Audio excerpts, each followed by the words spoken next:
Well, hi everybody. Thank you so much for being here tonight. I'm so happy to have you all. I'm Callie Silvera and I do adult programming at DSN. And we're doing like a class. And I felt that there was like a really big need to discuss parenting during these unprecedented times. And I reached out to SVH, and of course they are the experts. So I want to introduce Lauren Hakim, who's the director of the New Jersey branch of SVH, and give a big thank you. I'm so eager to learn from all of you guys tonight.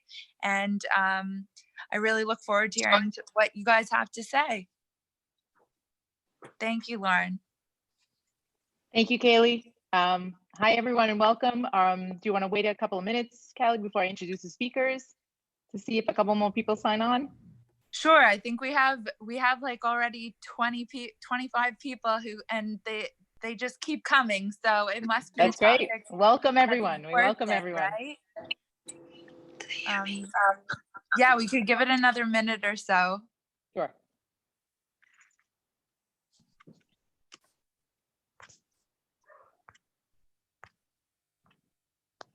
It's so nice to see such a positive turnout.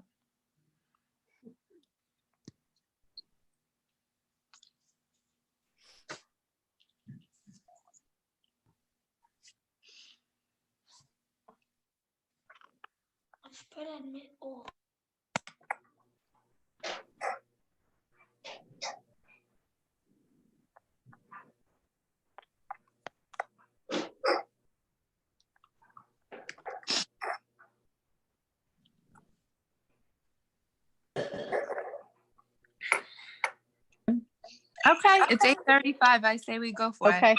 Okay.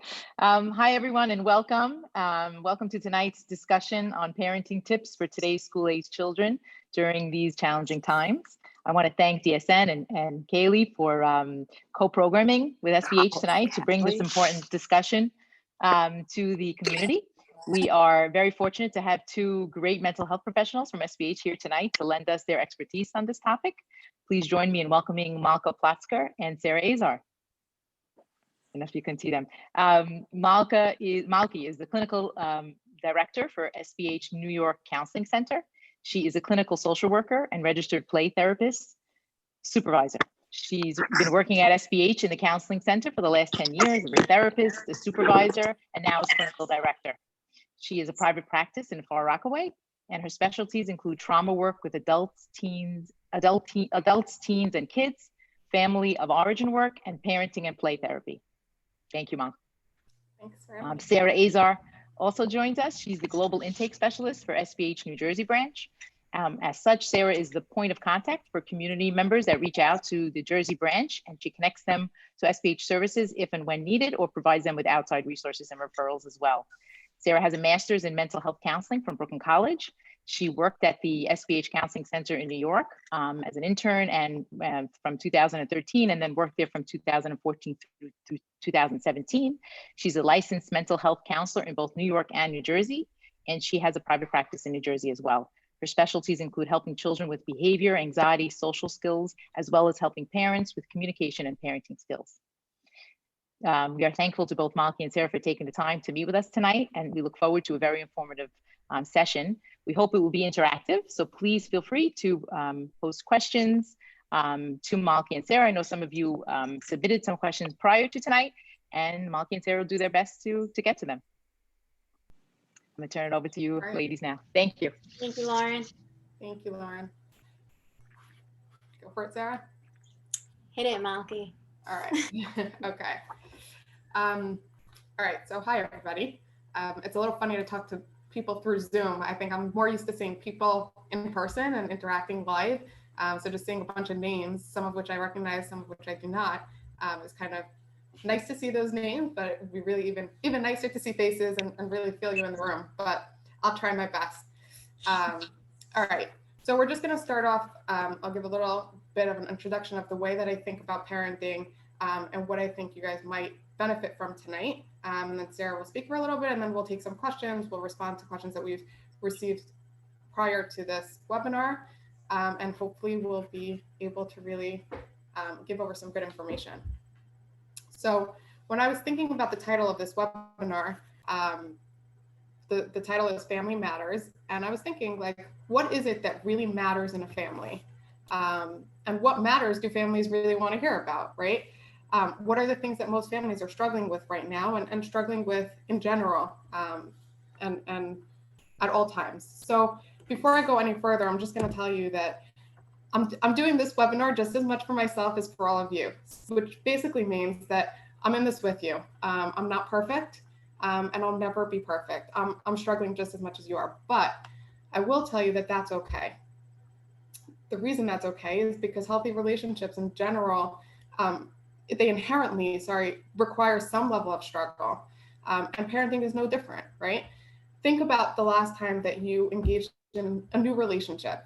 How smooth sailing was it, right? Was it like, oh, we're in the honeymoon stage and the honeymoon stage lasts forever? Or was it, okay, we had this honeymoon stage and then, life hits and there's arguments and there's, miscommunications and there are things we need to work out and things we need to get better at. And so parenting is no different. Parenting is going to have those same inherent challenges as any other relationships that you'll be in your life. And parenting is supposed to be a challenge, so that's okay. Growing up, my mother used to always tell us there's no such thing in life as problems. There are things called situations and challenges. And I think if we think about parenting from that perspective, and we think about parenting from the perspective of this is a challenge, this is not a problem, this is a challenge. What it does is it gives us the ability to face it from a very different perspective. It gives us the ability to face parenting from a place of confidence, from a place of strength, of positivity. And, I think that changes a lot of the way that we think about things. Also, it's important to remember that just as we don't ace everything in all our other relationships, we will not ace everything in our parenting relationship, and that's okay. So let me just reiterate, I am not the perfect parent, and I'll never be the perfect parent, and neither will you, and that's okay. These concepts and ideas that I'm going to present are really just ideas to help guide you in terms of the way to think to help you become the best version of who you can become as a parent. But you will probably not be able to implement it most of the time. But if we get it right even 5% of the time or 10% of the time, when we start to think in a different way, we'll see that our relationships with our kids will get better and better and better. So again, like I said, I'm not the perfect parent, but I believe that because I'm not the perfect parent, my kids will be better because I'm not perfect, right? So what do I mean? Children learn best by example. So let's imagine the following.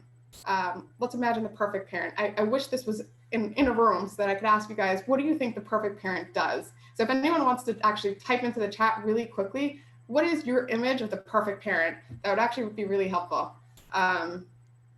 Listens, great. What else? Thank you. Patient, yeah. Maintains calm. Doesn't yell. What else? Supportive. Set by example. No yelling. Great. I'm going to actually add a word before that because what we tend to think for ourselves is the following. I'm going to read them again. They keep coming in. Great.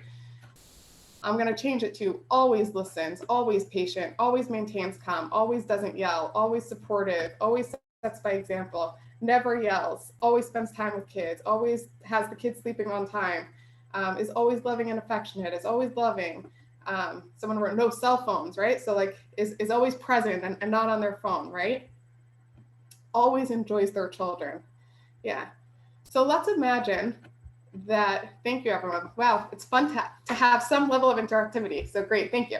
Okay, so let's imagine that this child who had all those always, right? The parent that always listened, that was always present, that never lost their cool.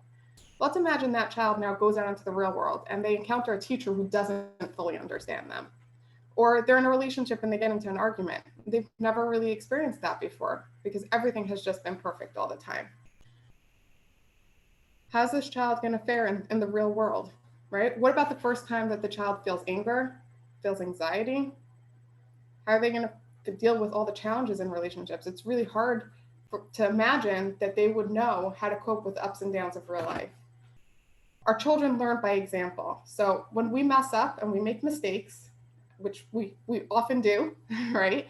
And when we let them know that we make those mistakes, that is what gives them the ability to admit and to take responsibility for the mistakes that they're going to make in the future. When we're feeling anxious and we talk ourselves through it, that's what gives them the skills to learn how to talk themselves through a bout of anxiety. When we're feeling angry and we tell them, sorry, I need a breather for 3 minutes, I'll be right back. I'm really feeling upset right now. I just need to take a few minutes. That's what teaches them that anger is a real feeling and that we know how to handle it and that it doesn't need to be scary and that it doesn't need to be something that completely knocks us off our feet. What we are doing by being real with our children is teaching them that it's okay to have feelings and that we can manage those feelings. So now that we know that we're going to mess up and we know that we're going to make mistakes, let's create the framework for the times that we will get it right. So it's clear from what we've been discussing that our goal is to teach our children, right? The question is, what are we teaching and with what goal in mind? I think it would be fair to say that we all want our children to grow up to be healthy, confident, productive adults with good values, right? I would also venture to say that the goal in parenting is that our children should be able to make the right decisions and do things in the right way, even when we're not around, right? So this is the basis for the formula that we're going to use to figure out the best response in any parenting situation. Whenever we're faced with a parenting challenge, if we stop and ask ourselves the following questions, we could usually figure out what the ideal response would be. What is it that my child what is it that I want my child to be doing different? Why? What values or skills do I want them to be able to do better? And how could I use this interaction with them as a teaching moment? So let's illustrate this as an example. Two of my children are fighting. They both want to play with a specific game and neither is giving in. They're going at it with each other verbally and I want them to stop. So before we think of the formula that I've just put out, what would be, since you guys were so helpful a couple of minutes ago, let's see if you could do this again, okay? What would be the natural off-the-cuff response of any parent when their kids are fighting and they're at it with each other? So you guys could just hit the chat box.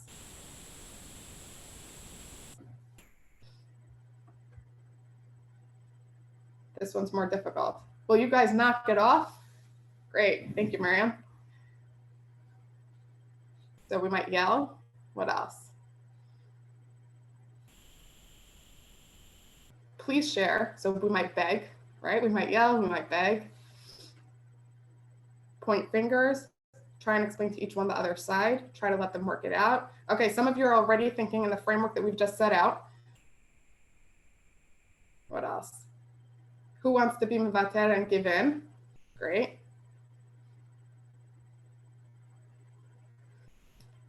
Give it one more second. Take everything away. Okay, yeah. So we have a lot of very natural knee-jerk responses, right? What happens if we plug in the formula that we've just laid out? So let's ask ourselves the questions. What do I want my children to be doing differently and why, right? I want them to get along with each other. That's my basic desire at that moment is I just want my kids to get along with each other, right? I want them to know that they could respect each other, they could communicate with each other. And I want them to know how to figure this out because it's important that they know how to figure things out in life and that they are able to problem solve and get along well with the people around them, right? What value or skills do I want them to be doing better? So perhaps communication, perhaps problem solving, right? Perhaps empathy, perhaps understanding somebody else's perspective. In every situation, you're going to have different things that you want them to learn. How can I use this interaction as a teaching moment? So it really depends on what you want to teach them, right? What value you want them to be doing better at. So if you decide that you want them to learn problem solving and you think that they'll figure it out on their own, so that might be your response. Leave them to figure it out on their own. Or just throw one thing in. or just throw one thing in and say, you know, I know you guys can figure it out yourself, and then walk away, right? Or you might decide that they're too young to do that, or they've never had a chance to problem solve, they don't know how to problem solve. And so what you'll say instead is you'll go over to them, you'll ask them, and you say that you want them to learn more about communication. So you go over to them, you ask them, you know, what happened, you hear each other's side, and you make sure that the other one is listening to the other person's side. And then you ask them, can we figure out a compromise? Can we learn how to communicate? And you kind of walk them through the process of actually communicating with them. If we think long-term, we usually will have a very different response and a very different reaction than if we did not think long-term. Asking yourself, what am I teaching my child with my response? Or what do I want to teach my child with my response? Can often be the determining factor in whether a parenting moment will be successful or not. Remember, 95% of the time we will not get it right, and that's okay, right? All we really need to do is start thinking from the perspective of, what do I want to teach? How am I going to teach this? And as the more you practice it, the better you get at it. Just because you're not going to get it right all the time doesn't mean that we're off the hook, right? We still need to try. And what I like to think about is, I like to think that parents are kind of the directors of their own school, preschool, clinic, call it whatever you are, and that parents need to have their time to kind of get together, brainstorm, and say, okay, these are the things our kids are doing well. These are the kids I want our kids to be doing better at, and spend the time talking about it and figuring out and strategizing how are we going to teach those values in a better way. And part of what you can do during those meetings or focus groups or whatever you want to call them is to think about the parenting successes and think about the parenting struggles and think about how you would have wanted to react or how you could have reacted differently if you would have used this framework. Parenting is not a science, it's an art. It takes hard work, it takes patience, it takes perseverance, but it's worth it because family matters. Thank you, Malki. So I'm gonna speak a little bit also, and then we'll take, if anybody along the way has any questions, like Malki said, put them in the chat box, and we're gonna start answering, when I'm done, we're gonna start answering questions that we got from before, as well as questions that you guys are sending in. So keep them coming. Okay, so when we think about parenting, it could be very overwhelming. Like Malki said, there's a lot to it. You're not going to get it all right. But there are 3 key words that come to my mind when I think about it. So I guess let's try this chat thing again. Let's see if you guys, what are some key words that come to mind when you think about parenting? Hold on, I have to open chat. Anybody keywords for parenting?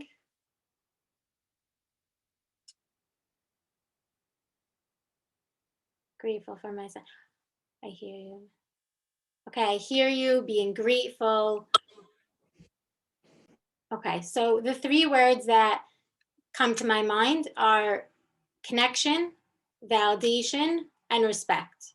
And I'm not talking about respect of only the parents, but more of a mutual respect for the children too. So the other day, I asked my 5-year-old, out of the blue, I asked her, what's it like being a kid these days? And I do that to her sometimes. I just throw a question at her to see what she'll say. And she said, sometimes it's hard. And I was like, what's hard? What's the hard part about being a kid? And she said, everyone's always telling me what to do, and it's just hard to always listen. And I bet most of us never stop to really think about that.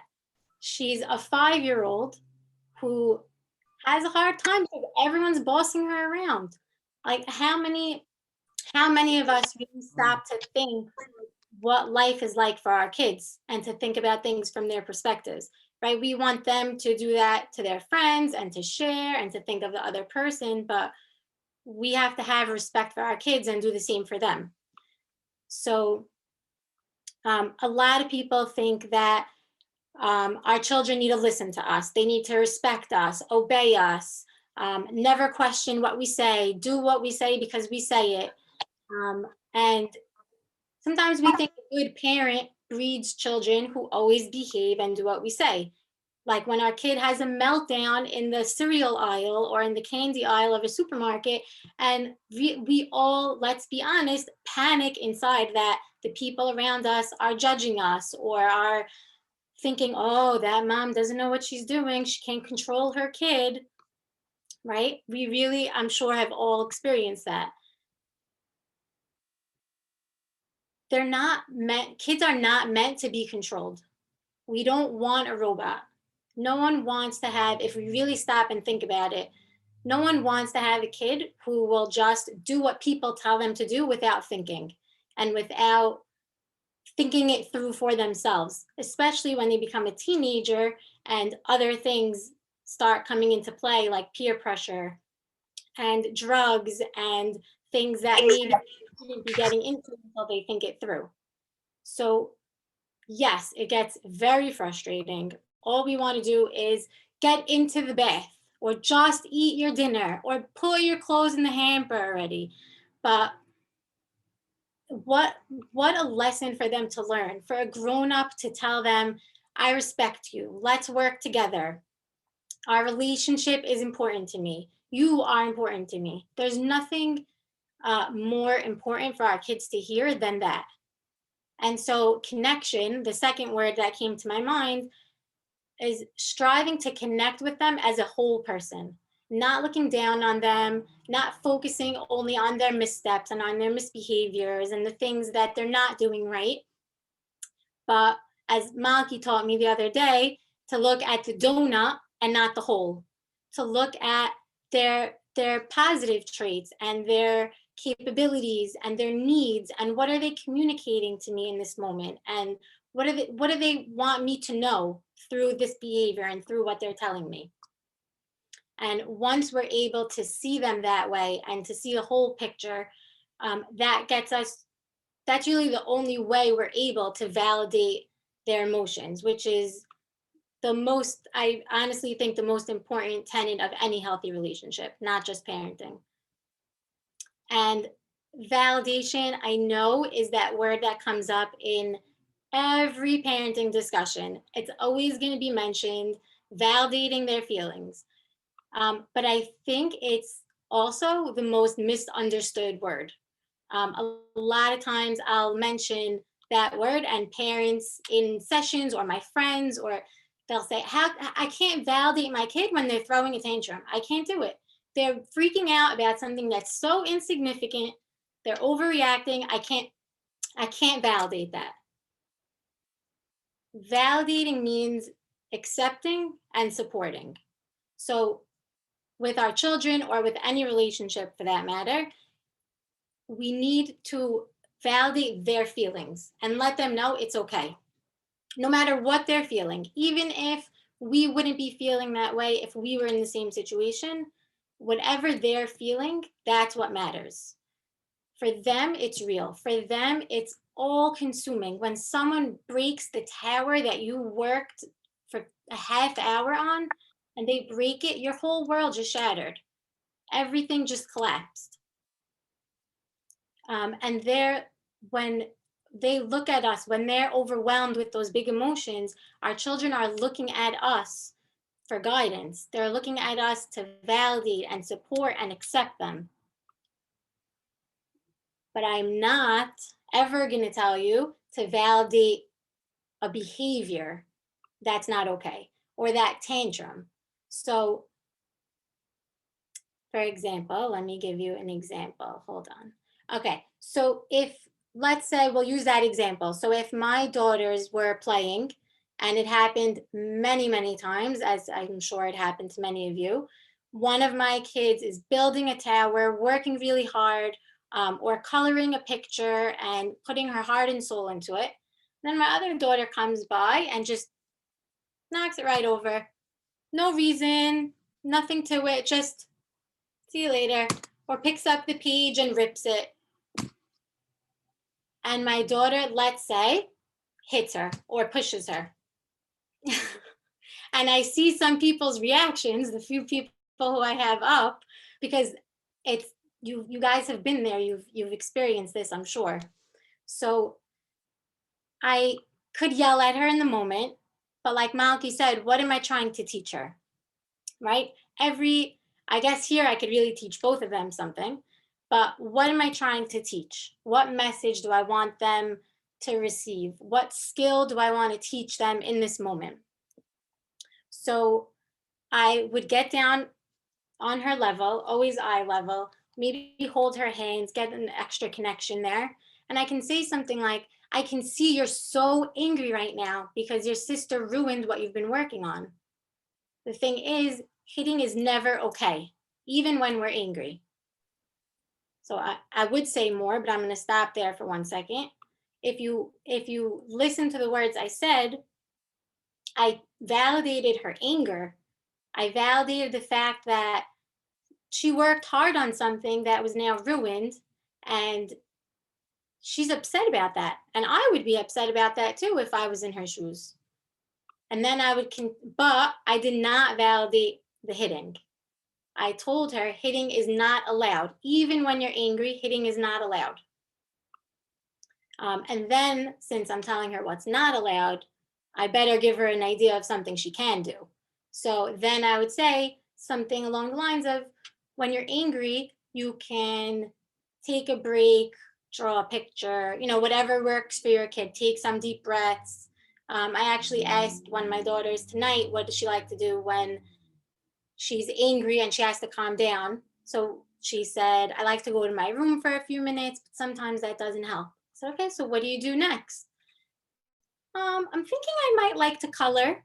She said, I like coloring. Maybe that would work. So even if you ask them what helps and ask them what they think might help, it's worth a shot. So you validate the feeling. You do not validate a behavior if it's unacceptable, like hitting. And if you're telling them they can't do something, it's important to give them a replacement behavior, to give them something else that they're able to do. That might be a healthier way of coping with that feeling. Another thing that you might have noticed was I didn't say generally, I understand how you're feeling, which is nice too, but I labeled the feeling too. I said, you're feeling so angry right now. That's a very important part. It is good to say, I understand how you're feeling, but it's even better if you can label it. Labeling a feeling makes it much less scary. It means that other people feel it too. It means that it's normal. It means that they can handle it. And I would even go one step further, if possible, whenever it is possible, and try to connect that emotion to their body. Every emotion that we feel has a physical manifestation. So whether it's a smile when you're happy, or tears when you're sad, or a clenched fist or a clenched jaw when we're angry or we're frustrated. Sometimes it's more internal. Sometimes it's your heart starts to beat much faster, or you get butterflies in your stomach when you're nervous. If our children can learn to connect how their body feels to the emotion, then they can catch themselves sooner, and they can catch themselves before they become overwhelmed.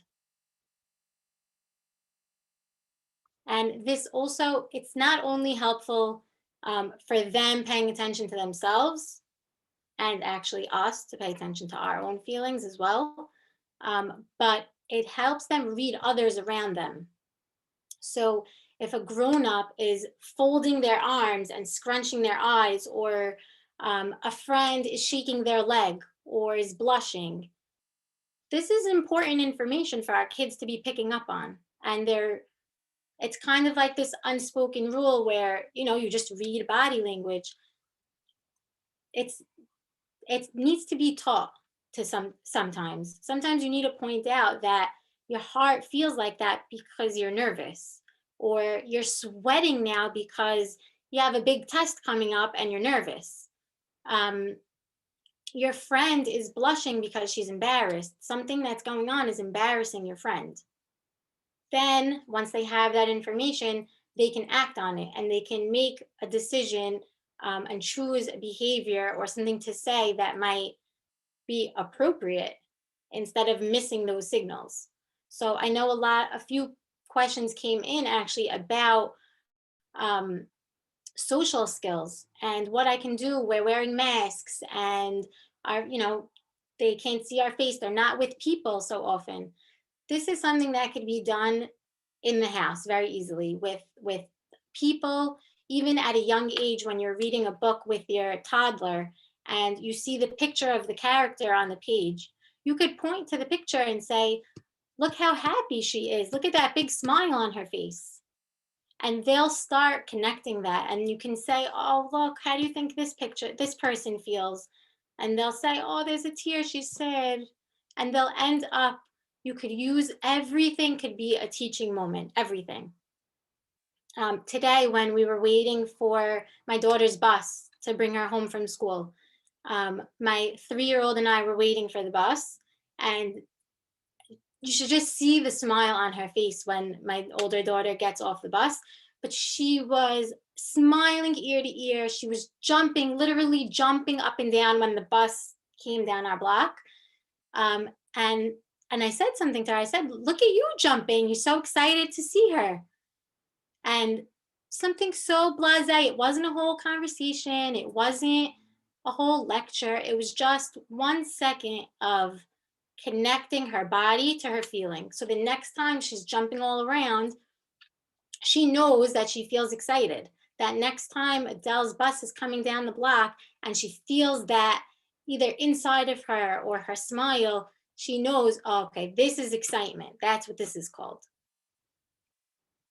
So at the end of the day, I mean, I know Malki and I kind of said a lot already, but we're giving our kids the tools to excel in life. So whether it's learning to connect to someone, respect someone, identifying their own emotions or other people's emotions, learning healthy ways to cope as opposed to what's not acceptable and what's unhealthy, picking up on social cues. And I don't mean this list to sound daunting because I know it is, but like Malki said, we'll never be perfect. So if we can pick 1 or 2 areas to focus on and to strengthen in our children, that's something in and of itself. Everything, even in our failures, we can teach. Everything becomes a teaching moment. And if we continue to look for opportunities to grow and to help our kids grow, inevitably we'll all succeed.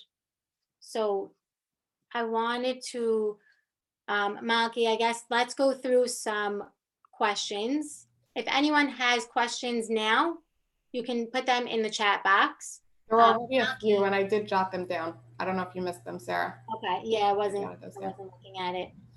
Just before we get to the questions, can I just comment something that you said the last line? I just think there's an amazing line that I think really encapsulates what Sarah was saying and what we believe in regards to parenting. You said, even in our failures, we can teach. Is that what you said? Mm-hmm. Yeah. So Gary Landreth, who's a very famous play therapist, he says, what's most important is not what you've done, but what you do after what you have done. So yeah, we'll mess up. But the more important thing is, what do we do afterwards? What do we do when we mess up? Do we just make believe we didn't mess up? Do we admit to messing up? Do we talk to our kids and explain to them that, I love you so much and that, yes, I did mess up and, I shouldn't have really lost it. And I did, and I'm sorry. I want to do something to show you that I still love you. And so I think that line just hit me, and I'm like, I have to share it with you all because I thought that's a great one. I love that. And a lot of times parents will tell me, I can't apologize to my kids. That shows weakness, or that I was taught not to do that. And I think pretty much what we're telling you is, if you mess up, apologize. It's okay. You're teaching them that when they mess up, they should apologize. And that the same way maybe we change our mind, maybe they'll change their mind, and that's okay. Or respect. the same, you would apologize to anyone else that you respect and anyone else that's important in your life. Why wouldn't you respect and apologize to the most important people, your kids? Yeah. So I think that's all. Yeah, sorry. How do you understand they're feeling anxious? Okay. Do you want to, can we just, I guess you pick a question and you can respond, and I'll pick, because we're not seeing the thread at the same time. So it'll probably be best if we do it that way. I actually wanted to answer one that came from before, that came prior to this starting. Someone had asked about, hang on one second. I don't have the exact words, but someone asked about how can I get my kids to talk to me about their day without saying it was good, I learned nothing. That one word answers, I think, was right. the Without one word answers. So I had a few ideas, but first I just wanted to also explain that there's two types of questions. There's close-ended questions, which are questions like, how was your day? And the answer is going to be closed. The answer is going to be good or bad. It doesn't leave room for a lot of talking. It's not a good conversation starter. And then there are open questions, like open-ended questions, like, tell me about your day, which is the same idea, but now they need to think for a second and come up with something about their day to tell you. So right off the bat, if you want your kids, God willing, to answer and to talk to you and to share with you, try to start with more open-ended questions and give them that opportunity to share more than one word, than being cornered in. Some specific examples we were thinking about, for example, if you have kids, I guess in kindergarten or younger, who come home with newsletters from school every Friday. So by us, every Friday at the Shabbat table, we pull out our kids' newsletters and we read through them. And it takes forever, but our kids have the best time. They sing us the songs that they sing in school. They tell us about the projects that they did. They tell us what they learned. And sometimes it's quick, but a lot of times they share so much more than even what's in the newsletter. And they feel important. They feel like you care about what's going on in their lives. You care about what they have to say.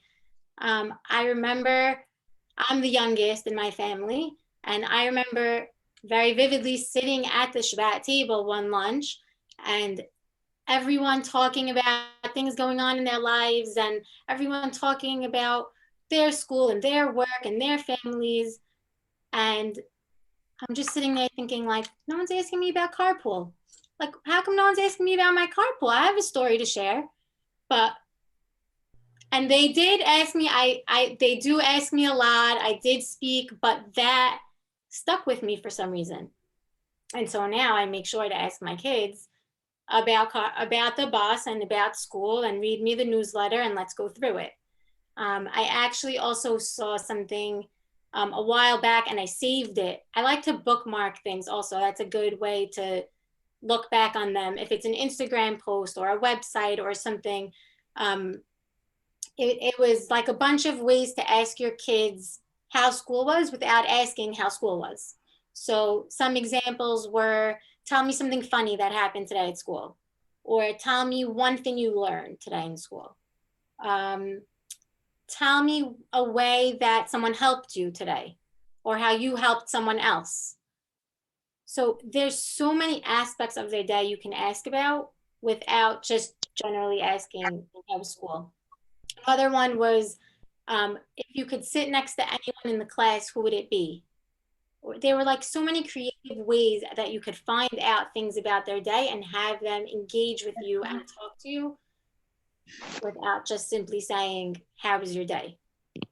So Malki, if you have anything to add to that question also. Yeah, I mean, I think everything that you said, Sarah, is so important. I think just because we're in these like really weird times, and I think we're both talking very generally in terms of parenting, and which definitely applies now. But I think that we sometimes lose sight of the fact that our anxieties have become our children's anxieties. And so just to illustrate and give you an example, I have a client who came to me, and I just remember his cutest face, and he says to me, "I don't get it.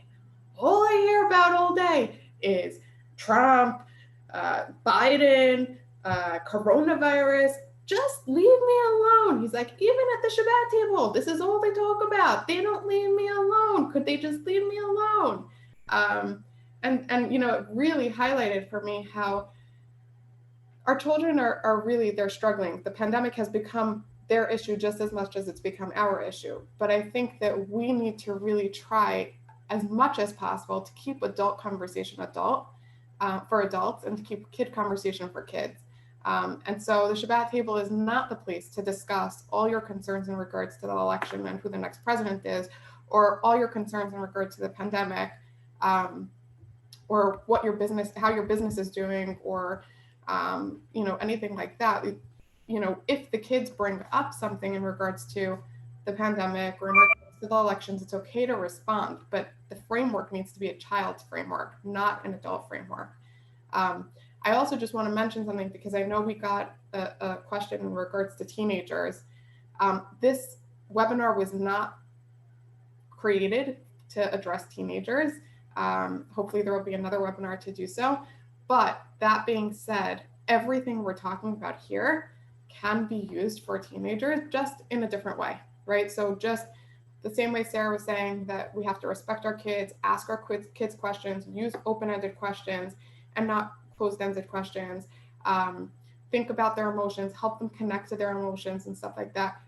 All those things are really good things to be doing with our teenagers as well. It's just a matter of how to actually do it. So when you ask your teenager a question, you might need to do it as you're walking out the door, right? So like ask them, you know, as you're passing them, "Hey, you know, what's something cool that happened today?" And like kind of linger around a little bit, but not be as head on, or let them do it while they're playing on some sort of game, or try to engage them in some other way. One of the best ways to give a teenager a hug without them thinking that you're coming to hug them is just like coming from behind and giving them a bear hug, right? For a second. Doesn't have to be a tight hug. That shouldn't be, you know, something too intense. Just a quick bear hug and you know, run off. Somebody posted the following question, and I thought it was just such a good question, both for now and just in general. Can you give us some tips to strengthen connection as a family unit? And so Sarah, I know you were talking about Shabbat table. I'm going to talk about Friday night, especially now. Friday night, Shabbat comes early, and I know we all have crazy schedules. And as soon as Shabbat starts, all we want to do is like kick those shoes off, sit back, put those feet up, and ignore everybody, tune everything out. But if we can take a moment to just think about what our goal is, our goal really is to strengthen that family unit. So everybody is doing their own thing. And if we can get everybody to do their own thing in the same room, and then all of a sudden just take a pillow and throw it to one person, you'll see how quickly the tensions dissipate and everybody just gets involved.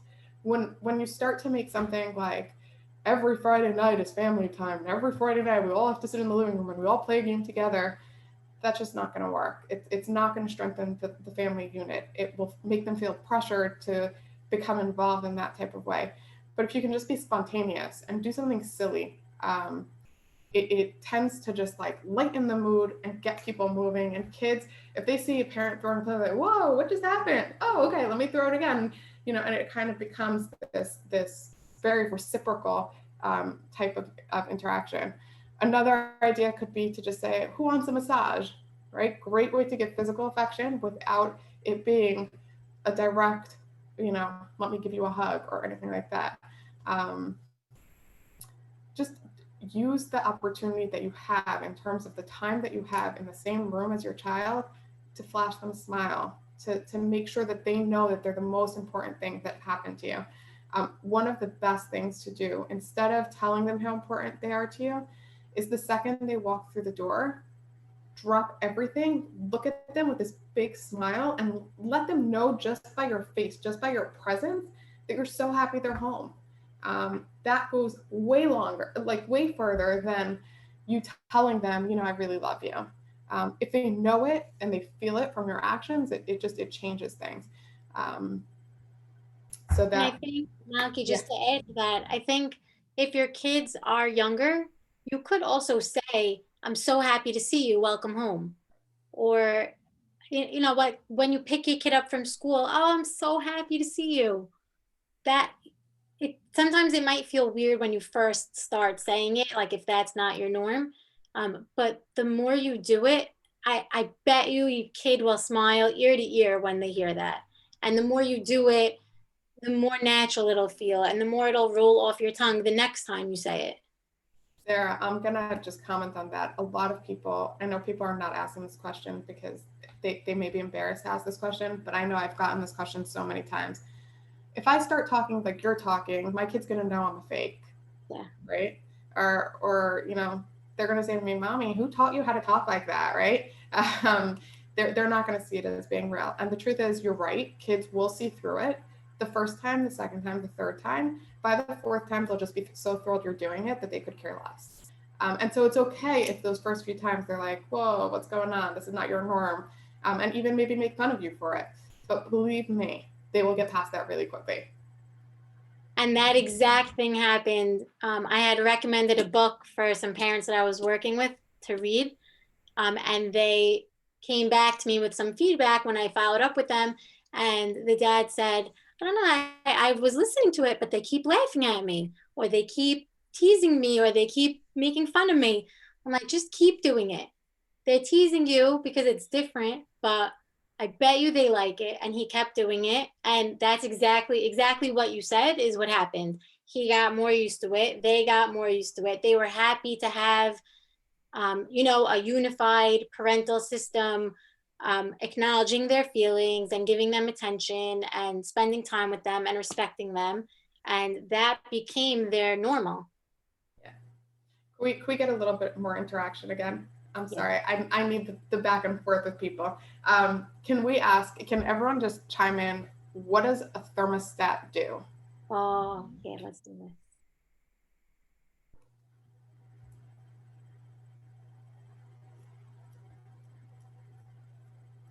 Come on, guys, this is a good one. Yeah, let's do it.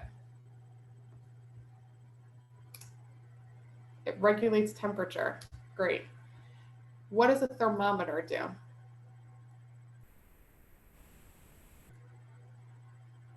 An emotional thermostat? No, just a regular thermostat. So the thermostat, okay, so okay, there's a bunch of them coming in and I'm not sure which one you're on, if you're on the thermostat or the thermometer. The thermometer. Yeah. So the thermometer measures the temperature, tells you what the temperature is. The thermostat is what regulates the temperature. What we need to do as parents is we need to be the thermostat and not the thermometer, right? And we need to be the ones to regulate the emotional levels in the house, to know, to kind of shift the mood if the mood is a little down, or calm the mood down if the mood is a little hyper and it's 12 o'clock at night, right? Like we're the thermostat. We need to be able to know that we are the thermostat and that we can regulate it. We do not need to just respond like this, which is basically us being a thermometer and measuring the temperature, right? So when our child is screaming and angry or really anxious, if we're a thermometer, what we're doing is we're responding to that in kind. We're becoming anxious with the child. We're getting angry at the child, or we're getting angry with the child, right? We're starting to get controlling and bossing our kids around, telling them what to do. If we can be the thermostat, what we notice is that the room's a little bit too chilly, right? It's getting a little heated in here. We need to figure this out. And so what we do is now we regulate the temperature and we figure out a way to kind of even out the temperature so that it's at a better temperature. And that is a good thing, just to picture, like even just as an image, if it could pop into your head when your kid starts screaming, or there's a tantrum, or like Malki said, if they're jumping off the walls and it's bedtime 2 hours ago. But a lot of times I fall into the trap. My daughter's screaming. I'm screaming at her because she's not listening, I'm frustrated, she's upset, we're yelling at each other, and then she'll just, something will hit, either the way she screams or something she says or something will just click, and I'll picture in my head a thermostat. And that just becomes like my reminder to take a deep breath and bring her back down. Like she's shooting up, she's at 100 degrees, we need to bring her back down. So just try to picture that in the back of your mind when something is not, someone or some situation is not regulated. See that thermostat and try to regulate it. Yeah, I want to add to that even more, just like kind of going off the topic of emotions for a second, because I think that, you know, as therapists, Sarah and I, we're always thinking emotions and we're always thinking, let's regulate them emotionally, right? But I think that sometimes we really just need to do first aid. Sometimes kids are just hungry, or they're just really, really tired, or they're sick, or they, you know, somebody really just embarrassed them and they're feeling so horrible that they can't even if you try to talk to them, you just will get nowhere. And so sometimes we just need to do first aid. Give them a snack, let them take a nap, wait till the next morning, discuss it at a different time. Whatever it is, we don't always need to jump in our kids' faces with an emotional response. I think it's important to be aware of how to do that emotional response, but I think it's also important to know when not to, and when to really just address their very basic physical need at that moment. And that's part of being a thermostat as well, right? A thermostat doesn't necessarily only check the emotional temperature, but and regulate the emotional temperature. It also regulates everything else, right? We're the ones who feed our kids. We make sure our kids eat. We make sure our kids get enough sleep. And so that's really important to keep in mind. So I just wanted to add that. And Sarah, I think we're running out of time. I think we should jump on to the next question. Okay, let's do it. Let's see what else is here.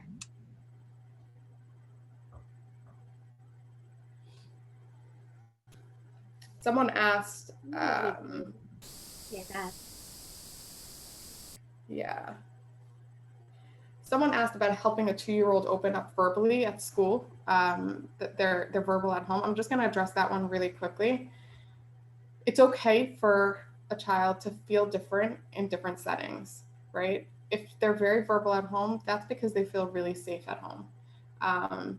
And the fact that they're not verbal in school just means that they're not fully comfortable there yet. That doesn't mean that something bad is happening there. So you don't need to let your alarm bells go ringing. They are too, after all, right? But they're just not fully comfortable yet. And it may take them a very long time. I'll just give you a funny story that happened in my family. One of my younger siblings was what we call selectively mute. So she went to kindergarten and she did not say a word. The teacher did not hear her voice the entire year, to the point where she would come home and she would tell us all what happened during the day and give us like a play-by-play of every single thing that happened, down to like who picked their nose at what time. Like we knew everything that happened. And when we reported that back to the teacher, she was like, what? She noticed that? She knows that? Like she was shocked.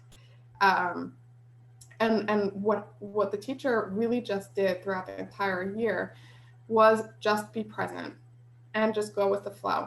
And by the end of the year, my sister went over to her and said, thank you. And she could have done one of two things. She either could have been like, oh my gosh, I'm so happy that you spoke to me, and really made a whole big deal about it. Or, and this is what she did do, was say, you're welcome. I'm so happy you had a great year. Very normally. And I do think that because she did it very normally and because she didn't make such a big deal out of it and such a scene out of it, my sister was then able to go into her next class the next year and was totally verbal. She was totally fine. And so I think that there's two things. Number one is it's okay that kids sometimes take a longer time to warm up. And number two is when they actually do the things that you want them to do, especially if they're not doing it because they're not comfortable, when you make a big deal out of it, sometimes it shuts them down. So we also have to be cognizant of that. Sarah, did you want to answer a different question? This was kind of piggybacking on what we spoke before, but someone asked about how we can get them to talk about their feelings and about their day if they're being homeschooled. And I just wanted to point out that I don't think that really changes anything. I think we can still ask them some open-ended questions about school, or how do they feel about doing school at home, or maybe go for a walk at some point, or I think a lot of times we're stuck in, this is crazy times and everyone is suffering and everything is so bad and big deal and black and white, and not much. I mean, it has changed and there are definitely things that we have to adjust to. But a lot of the tenets that we mentioned tonight stay the same. They're applicable no matter what's going on around us, because it's about the relationship. So it doesn't matter if they're going out to school or if they're sitting at the kitchen table for school. You can still address it the same way and you can still approach them the same way. Yeah, I'll jump on that. I think one of the things that I've been noticing as being what I would say the biggest crisis in terms of the way that we are handling this pandemic and handling what's going on politically is the fact that as adults, we are tending to have very black and white thinking. So for some people, Corona is 100% real and the most dangerous thing that has ever existed, and life has ended as we know it. And for some people, Corona, nah, no big deal, nothing really. It's all political. It's all, everybody's making things up. Really, this is nothing more than just the flu. For some people, the fact that, politically things are all haywire is like, oh my God, what's happening? We're all moving out of America. This is like not a good situation. Terrible, terrible, terrible, right? And some people are like, yeah, whatever, doesn't really matter. And I think what we're finding is that everybody is kind of like split across this very clear divide. It's like all or nothing. And the problem with that is that in life, nothing or almost nothing is all or nothing. What we really need to do for ourselves, and then that will translate to our kids, is learn how to think in different shades of gray. Learn how to understand that it's possible that coronavirus is really a danger and that we can also be okay. It's possible that this is all made up, but even if it's all made up, it's okay for us to follow the rules that the governor or whoever is putting out. It's possible that the political situation is really scary, but it's also possible that we will be okay, right? And that life will move on, and kind of allowing ourselves to sit with both the uncertainty, but to also sit with the fact that it's okay for me to see two sides of the coin that seem like opposites, but that they can actually be held together. And really talking those things out for ourselves and starting to really think about that for ourselves then also translates into our kids being able to do that on their level. So, the kid who was really mean to them is not now the kid who's nasty who I'll never ever talk to.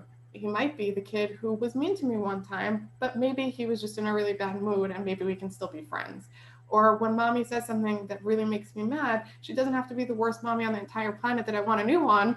She can be a mommy who just made me mad this time, but I still love her, right? So really allowing ourselves to think in shades of gray and then transferring that to our kids really allows them to then live life in a much healthier way.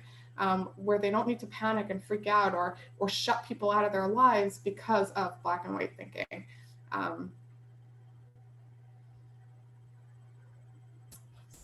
Beautifully said. That is that. I think our time is just about up. Okay. Well, I guess thank you everybody for coming and for joining. If anybody has more questions and wants to reach out afterwards, Malki and I are available. Thank you, DSN and SBH, for putting this together.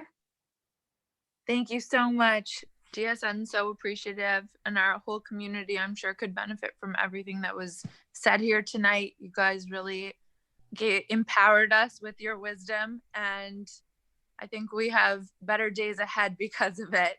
So thank you. Thank you. And a special shout out to everybody who was responsive in the chat. It really makes things a whole lot more fun for us. Thank you so much, everybody. Good night. Good night. Have a good night, everyone.